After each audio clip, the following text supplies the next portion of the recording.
follow sport icons. So Josh Kelly, pretty boy, he will take on David Evesian, and that will be on December the 8th on the Kell Brook undercard in Sheffield.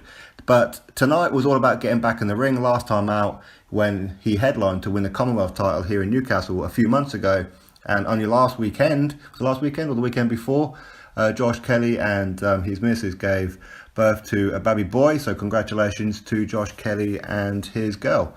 So big up to them. So tonight was all about him getting back in the ring, and he took on FABIAN Castillo, not the best opponent in the world, but as I said, this was purely about him getting back in the ring, get a little bit of ring rust off.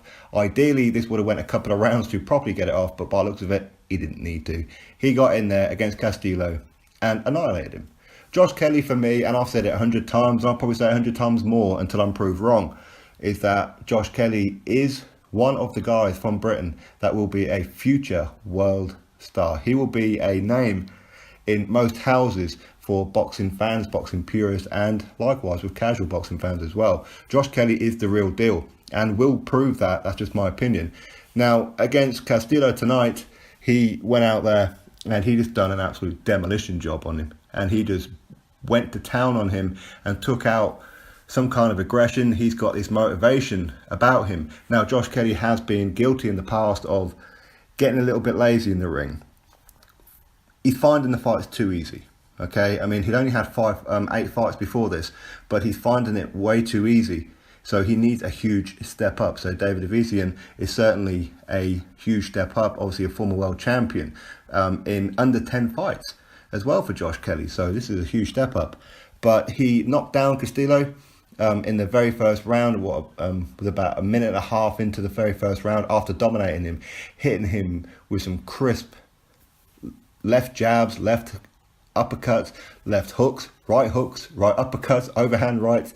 I mean, Josh Kelly can hit you from any kind of angle. I love his fighting style, much like Ryan Burnett. I don't know whether this is Josh Kelly's natural kind of fighting stance or his natural fighting predatory ways, or is it Adam Booth implemented? I'm not too sure what it is. I'm kind of leaning towards Adam Booth a little bit, purely because Ryan Burnett fights pretty much exactly the same way, and Josh Kelly is something special. And as Adam Booth said, as Eddie Hearn said, and as Josh Kelly says himself, he needs that test. And if you was to throw him in there with Kell Brook now or Amir Khan now, he may not be the favourite going into that fight, but that's apparently when we will see the real deal from Josh Kelly. And I'm telling you, I believe Josh Kelly will be a world champion. Will he stay at welterweight? I don't know. Maybe he'll move up. Maybe he'll move down. I don't know. But going forward, when you put him in the ring with these kind of opponents, sometimes he gives them a couple of rounds just so he can just have fun with them. But this one was all business. And he dropped Castillo in the first round, as I said. Castillo got up and Josh Kelly just finished him off. The referee stepped in, put a stop to it. So he didn't get out of the first round. He didn't even break a sweat. His hair didn't even move. All right. So anyway, this was a very, very good win for Josh Kelly to get back in the ring. And he's got that nasty right hook, which was the one, of course, that sent Castillo down. And then he just finished him off against the ropes. And that's all she wrote. So congratulations to Josh Kelly. Look forward to December the 8th in Sheffield. Drop your thoughts below, click that thumbs up, and of course subscribe. Catch you all on the next video.